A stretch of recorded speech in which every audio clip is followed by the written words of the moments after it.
This is Tom Grassi, and this is 30 and 30, and you're watching Illogical Canadian.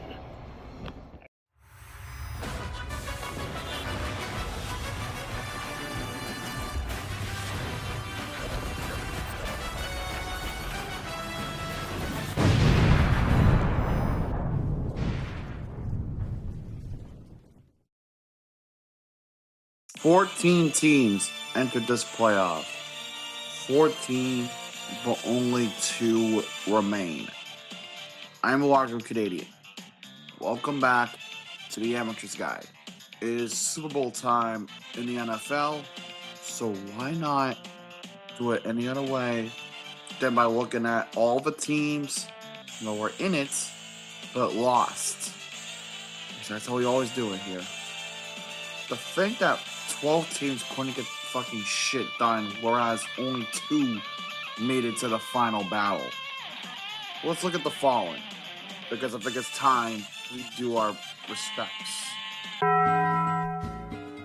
Death, Texas, and the NFC South rep getting bounced in the first round of the playoffs.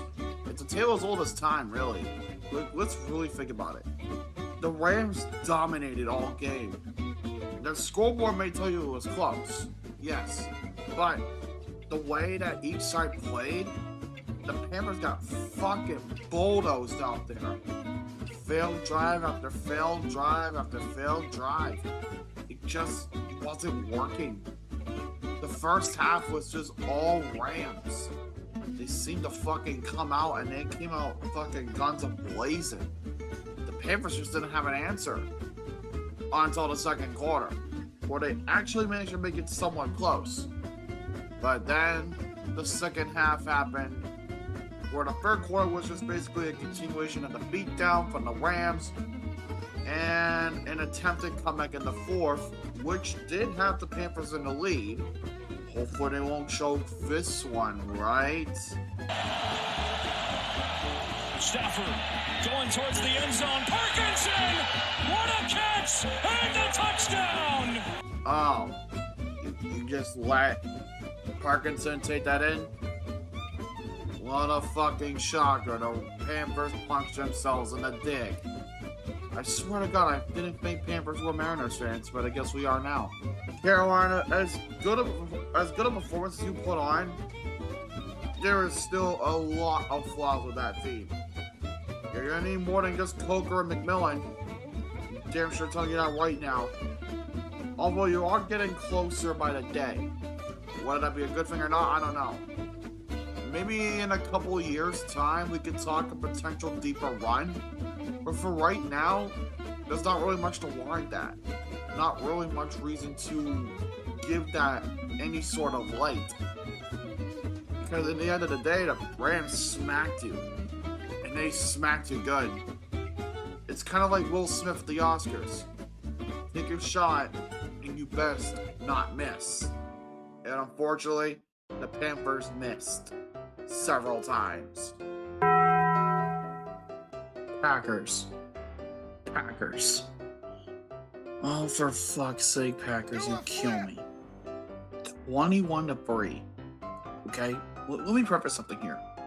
21-3. That was the score at fucking halftime. You guys were killing the Bears. Everyone thought the Bears looked like frauds. They thought, oh my God, Jordan Love is gonna pull another Dallas Cowboys out of his ass and lead this team to the divisional round again.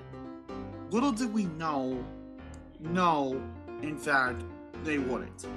Because just like the Roman Empire, the Packers collapsed. And they collapsed fucking hard. To say that this was, by all fucking accounts, the most embarrassing performance in the playoffs by the Packers in a very goddamn long time is saying something.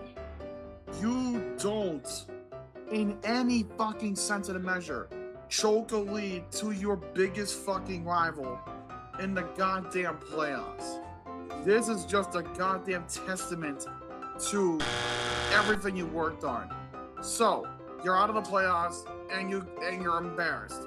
So, are you finally gonna file for good and kunst? Or good and kunst?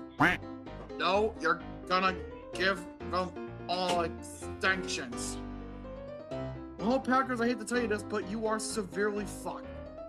You are fucked. Because not only did you choke the lead, not only was it to your biggest rivals, you extended LaFleur, you extended Gutekunst, you extended your vice president, and you have relatively nothing to show for it. For God's sake, it's like the Packers just didn't give a fuck and just decided to learn nothing. You know who else reminded me of learning nothing? The Cincinnati fucking Bengals. You are in comparison with the fucking Bengals. How do you feel about that? How do you feel about that? I swear to God, I feel like I need to make a separate video covering the Packers' embarrassing loss in the playoff. Because I swear to God, this shit isn't... It's a joke. Congratulations, Falcons. For now, at least, you're safe from 28-3. For now. But, again, Packers, put the fries in the bag. You're fucking terrible. Put the fries in the fucking bag. To think that they had a chance. To think that this team was regarded as an underdog powerhouse in the AFC. To think that Trevor Lawrence finally got the stick out of his ass, only to shove that stick even further up. Because despite how well the Jaguars played, they could not, for the life of them, stop the fucking turnovers. Because what happened? Oh, the Jaguars turned the ball over alright. They turned it over too many times, and eventually the last play of the game for the Jags was a fucking interception. Great work. You fucked yourselves. You fucked yourselves. And do you have anyone to blame for this? No, you really fucking don't. Because despite the shit talk I'm saying here, Liam Cohen is not a bad coach. He just needs a few more pieces to help the Jaguars get through. Will they do it? Nah, they're probably spending all their budget on AEW. That's probably what it is. More than likely. But just to think what it could have been for Jacksonville. You could have beaten the fucking Bills. But no, you fucking lost. You lost to the 6th seed as a 3 seed. That's embarrassing. Not as embarrassing as what happened in Chicago Saturday night, but you know, it's still embarrassing. Fucking Jags. Thought I had hope in you. Turns out, it was just fading to black. I really thought that Philadelphia would have a chance here. Come on, you were facing an injured 49ers team that unfortunately cannot stay healthy, and you played like utter dog shit. AJ Brown, bitch all you want about not getting the ball enough, but when the ball gets to you, you do one thing. You have one job, and that is to catch the ball. The multiple times that you were given that opportunity, what did you do? You shit the bed. You dropped them, couldn't catch them, couldn't do jack fuck out there. And you say that the team is the problem? Ever thought about maybe it might be you that might be the problem? Because when you bitch about something and you get that opportunity only to shit the bed like fucking Filthy Frank, you just prolapsed. You completely and utterly prolapsed. And there's no one to blame but yourself. Oh, wait, apparently there was someone. Fucking Kevin Patullo. Because you canned his ass. I swear, I don't even know how the hell you lose to the goddamn Niners ball teams. I really and genuinely thought you had it. Hell, you were the goddamn Super Bowl champions heading into this game, looking to defend your glory. Well, your glory just got shit on. And it got shit on violently. Billy, do me a favor. Next time, have a fucking proper game plan. And for God's sake, trade AJ Brown. He is not a good fit anymore. It's fucking evident. can his ass. All that shit talk. All that fucking talk. Saying, oh, the last time the Chargers faced the Patriots, they beat them 40-7. The Chargers are so much better than the Patriots. Drake May is nothing compared to Justin Herbert.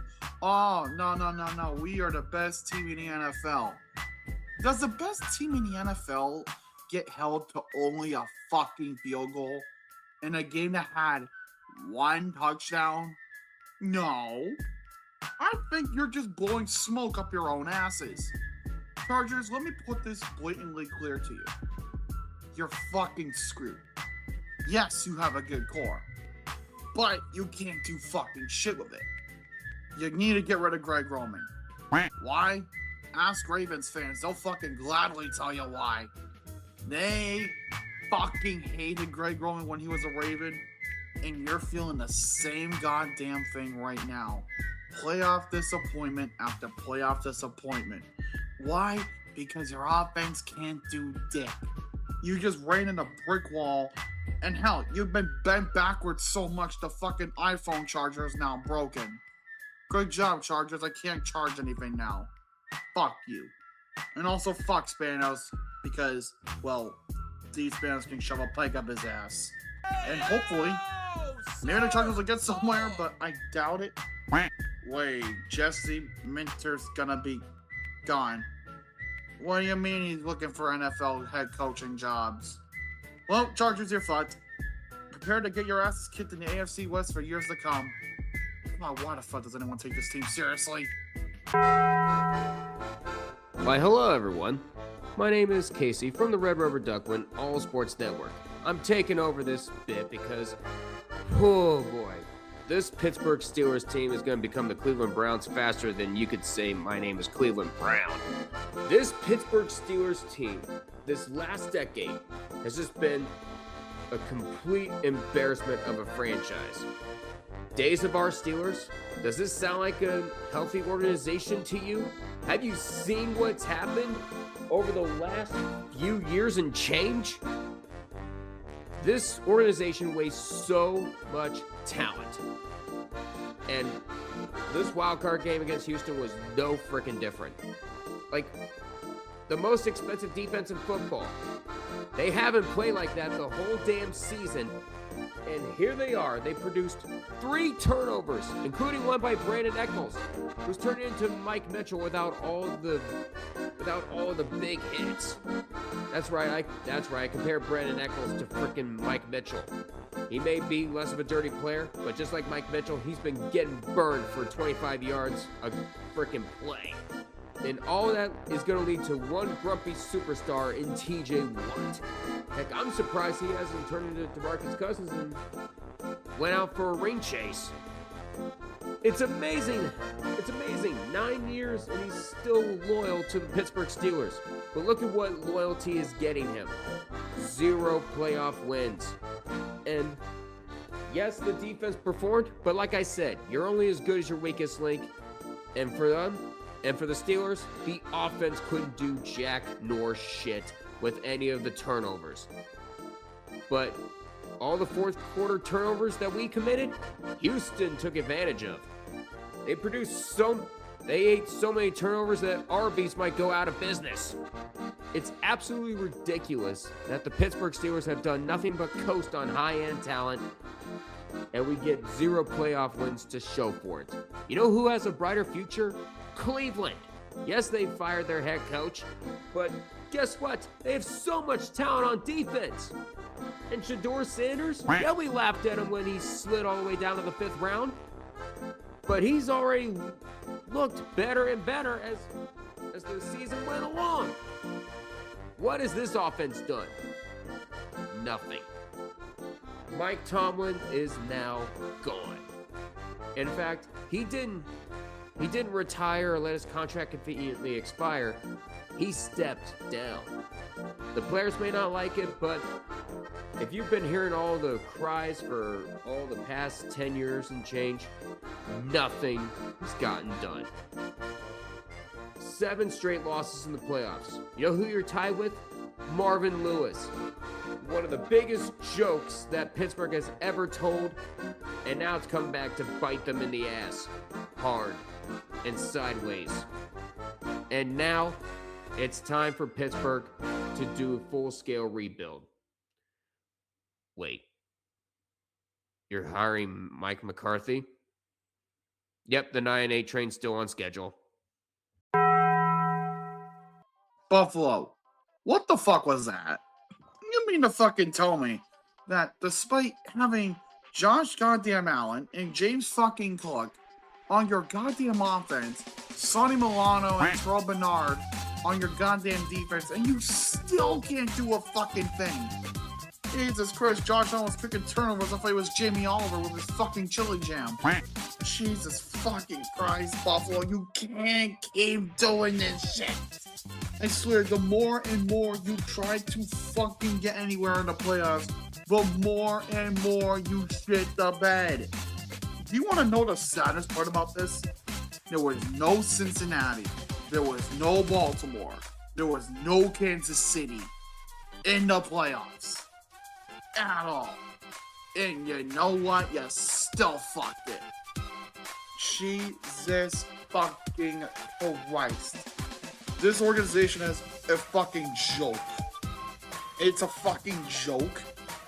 And it's time to clean house. I didn't mean like that, you ignoramus hack.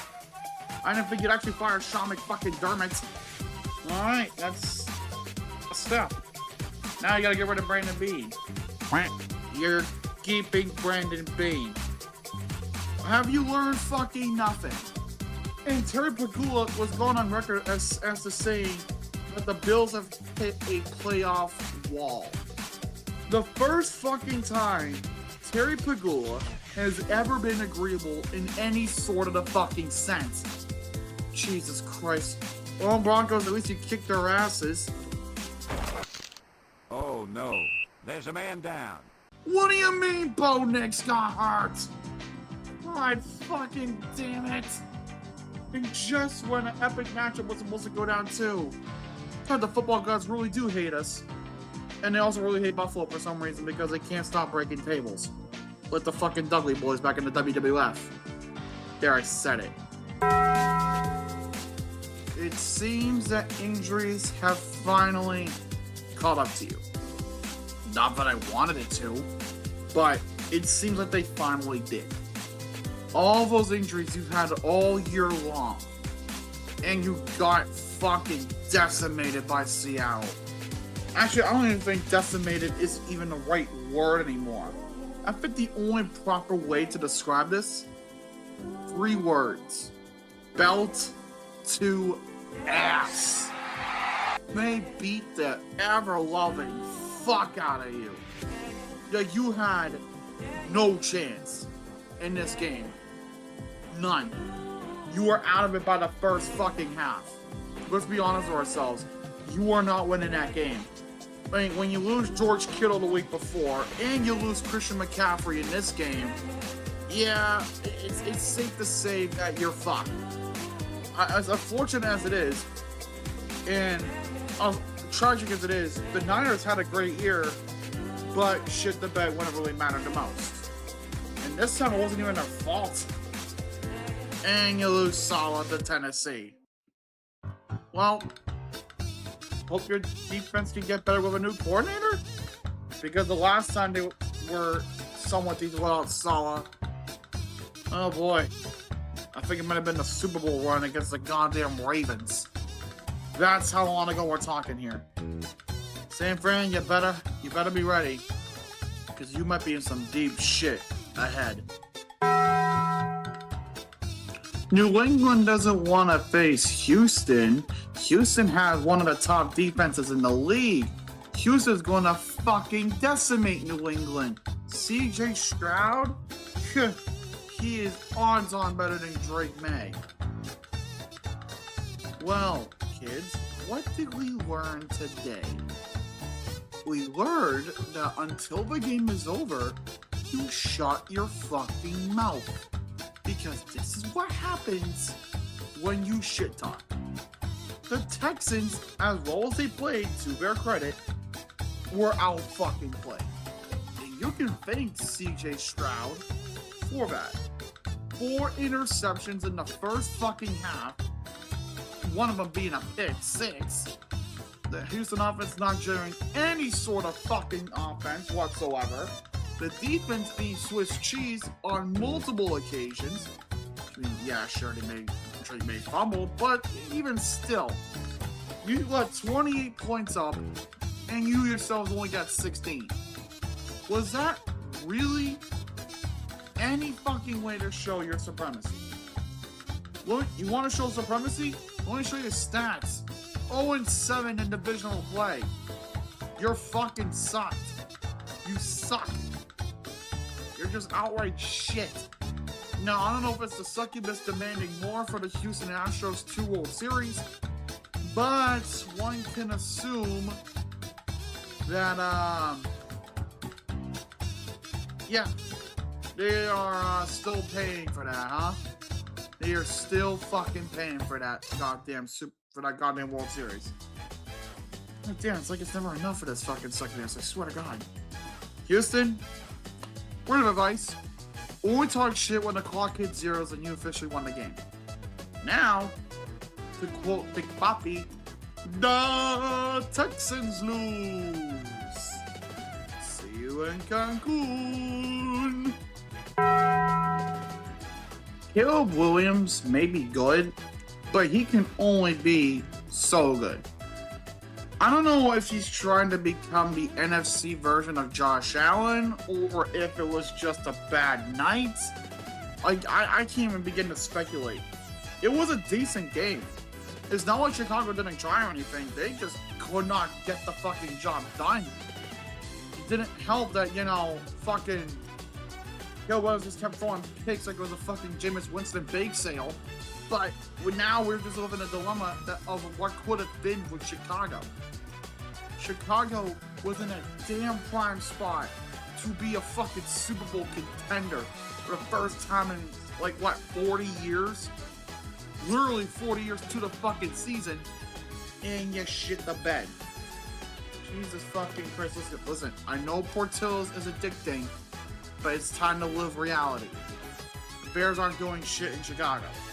Unfortunate as it may be, they have some pieces that could help them out in the future. Seriously. I'd say give it about 2-3 years, and I think there could be something there. No love lost for Chicago, because there was really no hate to begin with.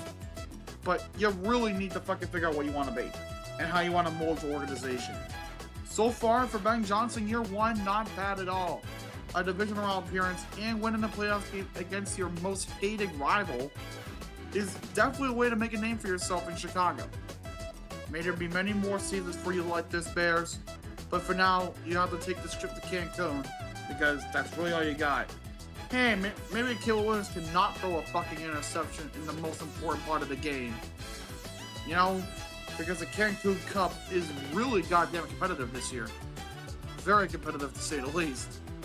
Why one of the more competitive Cancun Bowls of all time? So the answer to Bo Nix was Jarrett Stidham. Okay, that's a choice, I will say. But you fucking blew it. There's no other way to put it. In a game that was a defensive fucking war between the second-rated defense in Denver and the 8th-ranked defense in New England, I think it is safe to assume that the Broncos just were not ready. I mean, yeah, sure, they managed to score the first points of the game, but that was the only points that they'd score on the day. We had clear conditions in Denver all day long until the final 3 minutes of the third quarter, and for the rest of the game, as it just continued to snow in Denver, it turned into a snow game. The Broncos were lost. They looked unprepared. And honestly, it just doesn't look good. It just doesn't look good. Now, say what you will. Call me crazy. Call me whatever the hell you want. But the Broncos, as good as they were, just didn't really have it. It's like they ran out of gas and just could not get to a gas station quick enough. And that's just how the Broncos season ends. With the quarterback being injured into the backup for this game. And not really much more you can really do. Kudos to the Broncos on a great season. And hopefully Bo Nix has a hell of a year next year. And hopefully he can get his hands on an appearance at the Super Bowl. But Denver, for now, you're just left reeling up the pieces, picking up the horse shit off the sidewalk, and just hoping to God that everything works next year. Because Sean Payton, as good as a coach he is, can be limited. I don't give a shit anymore. I'm just gonna come out and say it. Sean McVay is a fucking idiot. As good of a coach as he is, when you are in a situation where you could just take the points and trust your defense to get the stop, to get you guys back in the field goal range and win the fucking game, you decide that a 4 fucking down go for it would be the most viable situation in the world. Have you not seen how this shit has worked out in the past? Let me tell you something. That has never worked.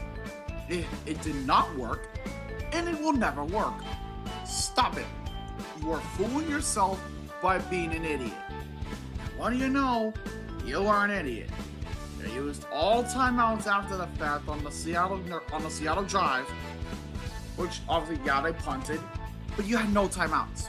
You got one pass of Puka, you spiked the ball, then you got one more play, but Puka was down and bounds, game is over. Rams, your coach fucked you. It wasn't because of the players. The players did fucking fine. It was a damn good game. Fucking shootout between two dominant fucking displays of fucking brutality. And look at you. You lost because your coach fucked you. He absolutely screwed you. This could have been a Rams-Patriots Super Bowl 53 and 36 rematch. But instead, McVay's like, you know what? I don't know if I want to make the Super Bowl. I mean, we have been playing for a really long time this year. So I think we're satisfied with where we finished. And just completely did a fucking nosedive off of a fucking cliff. This is a guy that is supposed to be a fucking genius? Really? That was genius? No. No. The fuck was that? Seattle dominated all game. Hell, Sam Darnold had 200 passing yards in the fucking first half alone. That's how good Sam Darnold is. Congratulations, Rams. Now you go to fucking Cancun with your tails tucked firmly in between your fucking legs. And now that we've gone over all the teams, what the fuck is our Super Bowl? Well, representing the AFC, well.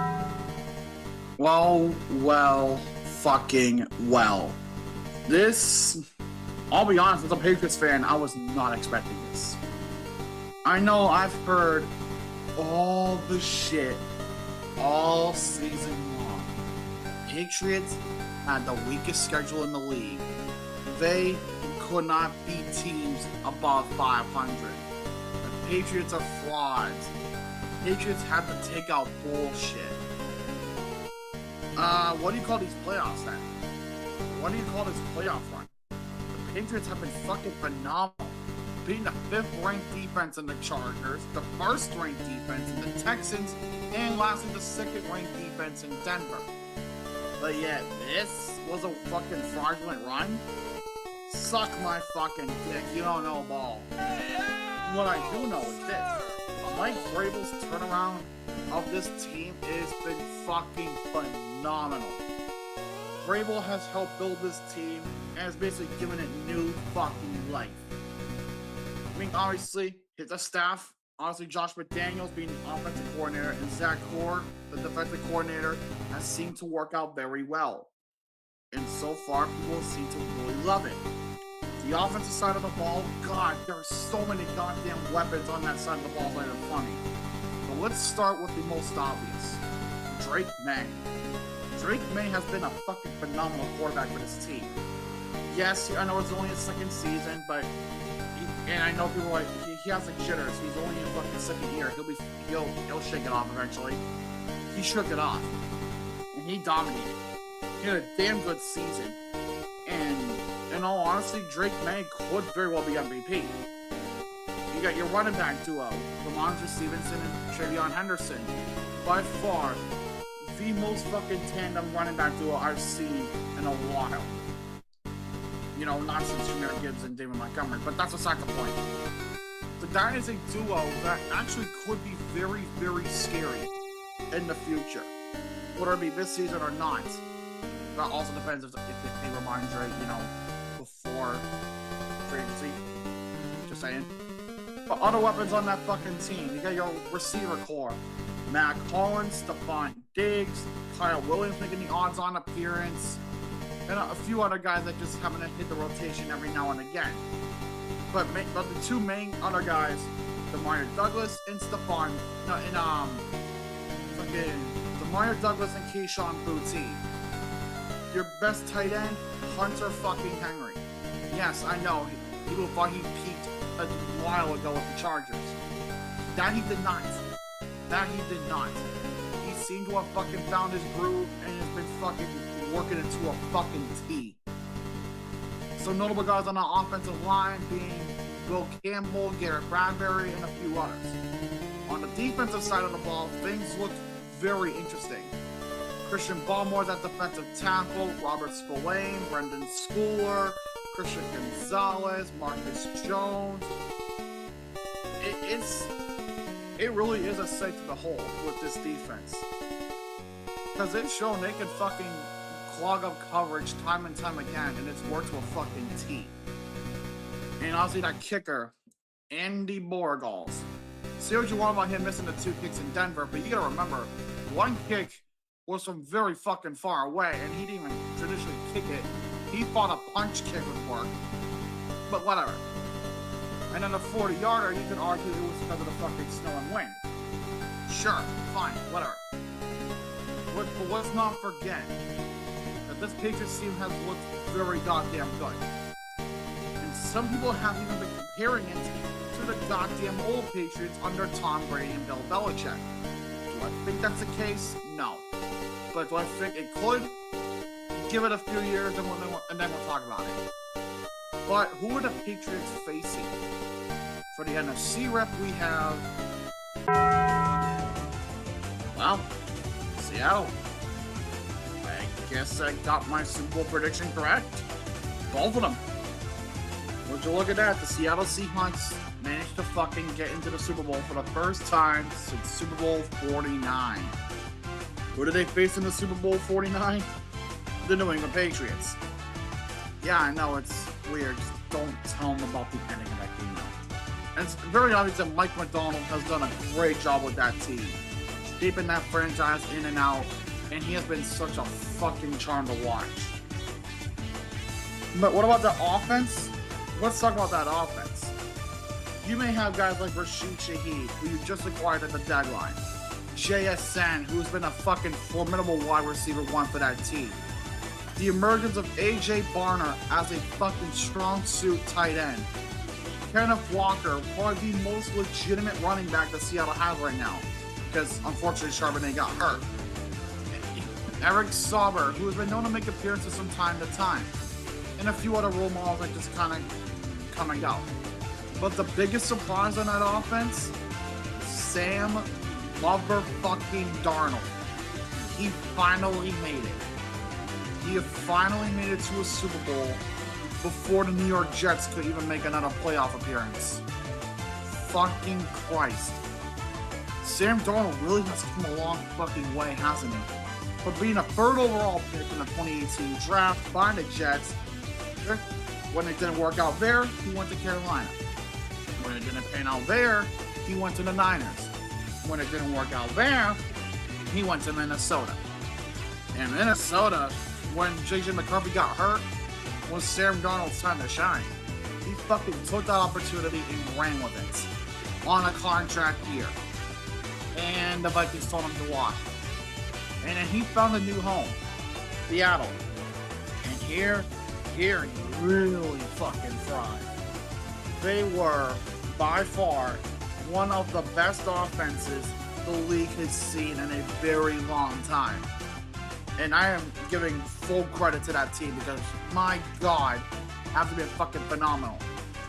And I'm thinking, am I missing anyone on our offense? Oh yeah, how about a re-emerging Cooper Kupp? Granted, the first half of the season for him wasn't the best. But the second half, though, including these playoffs, the second half has been fucking working wonders for him. It's kind of like back to his days with the Rams. Fucking Christ. That defensive side of the ball, Devin Witherspoon, probably the best name they have right now. And that's saying something compared to all the names they have. I respect the fuck out of Devin Witherspoon. He has been probably the biggest impact player for Seattle this season, and it shows. Like, I'll be damn honest with you. Looking at this team and everything, this is, quite frankly, fucking phenomenal.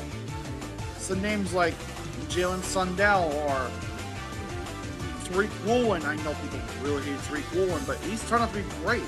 Byron Murphy II. Remember how fucking shut down he was at Texas? He's still shut down to this fucking day. Leonard Williams? Come on, let's not kid ourselves. That dude's been a fucking beast. Derek Hall, Jared Ivey, and even Ernest Jones? Why the fuck not? DeMarcus Lawrence has even made appearances every now and again. Fucking Jaren Reed, Brandon Peely, and a bunch of other fucking role players in this. Julian Love, Nick Imanwari, Kyle Kata. Where do you go wrong with this team? Every side of the ball, even their kicker, Jason Myers, has been fucking phenomenal. This is a scary team, and I will gladly admit that as the opposing team fan. But we all know what we gotta do. Honestly, this is a kind of a hard prediction to make. So you got two teams with different abilities and completely different play styles that are just gonna clash. Will Seattle have answers for New England's offense? Will New England's defense hold up Sam Darnold? There's a lot of answers here that need to be answered in the Super Bowl. But I think this is going to be a very tight game, and I really don't know who to pick at the end of the day. But I'll play it safe, and I'll say Seattle by 3. Watch us somehow come back to bite me in the ass at the very end. Be sure to like, subscribe, share with everyone you know. I'm going to watch Canadian, and I'll see you guys later. Peace.